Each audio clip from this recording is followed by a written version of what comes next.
Sekalipun taun, wabah yang terjadi dahulu kala di dunia Islam begitu dahsyat. Anda tahu taun dulu kalau terjadi orang baru kena paginya ketularan bintil-bintil, sorenya meninggal, Pak.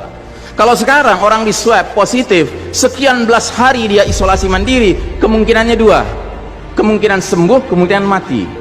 Persentasenya berapa? Sembuh 80%, Pak, mati 3%, kecil sekali. Bukan berarti kita menganggap ringan nyawa orang, tidak. Cuman saya ingin menggambarkan betapa taun dahulu lebih dahsyat daripada yang so-called pandemi, yang lebih cocok disebut plandemi ini. Direncanakan ini, Pak. Yang karenanya kalau kita lihat sejarah, sekalipun dahsyat taunnya dahulu kala, nggak ada cerita, Pak, sholat berjamaah berubah tata cara pelaksanaannya, nggak ada. Kenapa kita harus berubah? Dan saudaraku rahimakumullah, kami cuma mengingatkan beberapa pesan dari Nabi SAW tentang sholat ini. Yang pertama, Nabi mengatakan, sallu kama ra'aitumuni usalli. Sholatlah kalian sebagaimana kalian melihat aku sholat. Ini sudah kata mati, Pak. Ini kunci, Pak. Kunci ini. Makanya para ulama fikih memutuskan nggak boleh dikerjakan sembarangan, nggak boleh. Apalagi setelah dia ada aturannya, terus kita berkreativitas menyangka itu lebih baik untuk keselamatan dunia kita, sementara kita tidak peduli dengan keselamatan akhirat kita. Nabi Muhammad SAW menyatakan, hari berbangkit nanti aku akan menunggu umatku di depan telagaku. Aku akan bisa membedakan siapa umatku, siapa yang bukan. Umatku adalah mereka yang wajahnya, tangannya, kakinya bercahaya bekas wudhu. Tapi ketahuilah, ada sejumlah orang wajahnya bercahaya, tangannya bercahaya, kakinya bercahaya. Aku panggil mereka, tapi dihalau sama malaikat, tidak boleh mendekat. Aku panggil lagi, tapi dihalau sama malaikat. Akhirnya malaikat menjelaskan, ya Muhammad, mereka telah merubah ajaranmu setelah engkau wafat. Kata Nabi selanjutnya, menjauhlah, menjauhlah. Nabi nggak mau dekat dengan orang yang berani-beraninya merubah tata cara ajarannya. Dan ajarannya yang paling pokok apa? Tauhid. Setelah tauhid apa? Salat. Dan ingat, salat adalah amal yang paling pertama yang akan diperiksa oleh Allah Ta'ala bagi setiap hambanya. Dan saudara rahimahullah, saya ingin menyampaikan dua hadis lagi. Satu hadis dari Nabi, la tadaru furujatin lisyaitan. Jangan kalian biarkan celah-celah itu untuk syaitan. Ini Nabi Muhammad SAW yang berbicara, bukan Ihsan Tanjung. Kalau Ihsan Tanjung yang berbicara, Anda boleh tolak, Pak. Ini Nabi Muhammad SAW yang berbicara, yang kita baca salawatnya dengan harapan mendapatkan syafaatnya, dengan harapan boleh meminum air dari telaganya. Jadi kata Nabi apa? Jangan biarkan celah-celah itu menjadi tempatnya syaitan. Hari ini tidak sedikit masjid bahkan memuliakan syaitan, memberi tanda di mana syaitan hendaknya berada. Na'udzubillahi min dzalik. Mau jadi apa kita, Pak? Mau jadi umat seperti apa kita? Ini adalah simpul terakhir, saudaraku. Kalau sampai simpul terakhir ini kita relakan lepas, sudah tidak ada sisanya ajaran ini di muka bumi.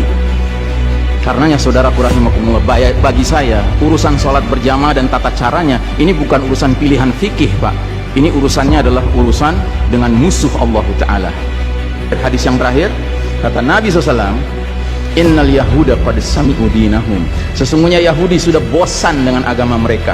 Wa innahum qaumun hasadun. Dan mereka adalah kaum yang sangat hasad kepada kita umat Islam, terutama dalam 3 perkara. Satu, raddis salam. Kebiasaan kita umat Islam kalau ketemu saling ngucapin assalamualaikum, dibalas waalaikumsalam. Itu Yahudi nggak senang, Pak. Yahudi tidak senang melihat umat Islam berukhuwah Islamnya. Yahudi nggak senang umat Islam kalau ketemu saling bersedekah dengan senyum, makanya dibikin aturan begini, nggak kelihatan senyum kita. Yahudi nggak senang kita ketemu jabat tangan, rontok dosa-dosa. Maunya mereka begini saja jabatan tangannya. Dari mana ini semua? Yang kedua, mereka hasad sama kita dalam urusan apa? Iqamatis sufuf, dalam tata cara kita menegakkan shaf kita. Ingat, Pak, shaf dikatakan tegak syaratnya 2. 1 lurus, 2 rapat. Bukan hanya lurus tapi renggang-renggang, atau rapat tapi meliuk-liuk. Tidak, harus dua-duanya lengkap. Sehingga Nabi sampai bertanya, kenapa kalian gak bersaf seperti malaikat di hadapan Allah? Para sahabat bingung, bertanya, bagaimana malaikat? Kata Nabi, mereka mendahulukan saf awal dan mereka saling rapat satu sama lainnya. Jadi Nabi itu bangga kalau umat Islam sholatnya seperti para malaikat di hadapan Allah Ta'ala. Harusnya itu menjadi kebanggaan kita juga. dan harusnya kita tersinggung kalau ada pihak yang berusaha untuk mengacak-acaknya. Dan yang terakhir, yang ketiga, Yahudi itu hasad sama kita dalam urusan apa?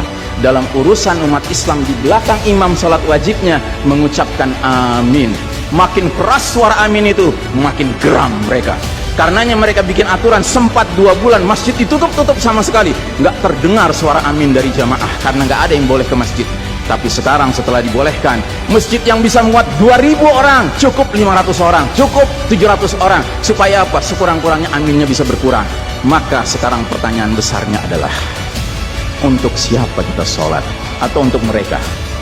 Inna sholati wa nusuki wa mahyaya wa mamati lillahi rabbil alamin.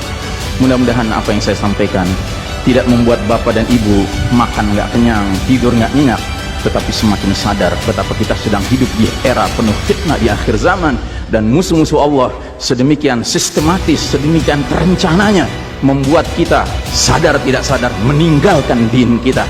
Yang paling mengerikan kalau sampai sudah nggak ada perasaan lagi risau dengan ini semua. Karena apa? Nabi bersabda, siapa lihat kemungkaran ubah dengan tangan, nggak bisa dengan lisan, nggak bisa dalam hati. Dalam hati itu maknanya apa? Ingkari itu sebagai kebenaran, itu mungkar. Dan itu kata Nabi selemah-lemahnya iman. Sehingga di hadis yang lain kata Nabi, kalau mengingkari saja sudah nggak ada, udah nggak ada iman sama sekali. Nah, yang kita khawatir kalau kita ternyata ridho saja dengan aturan sholat WHO ini, Pak. Padahal harusnya kita sholat dengan cara Nabi Muhammad SAW, bukan caranya Tedros atau Bill Gates. Kepada jamaah, inilah nasihat dari hati yang paling dalam kepada saudara-saudara yang saya cintai karena Allah, yang kita sama-sama bersalawat, kita sama-sama mengharapkan air dari telaga Nabi. Tapi boleh jadi nggak semua kita ngerti apa yang harus kita lakukan agar air telaga itu dapat jaminan kita boleh meminumnya.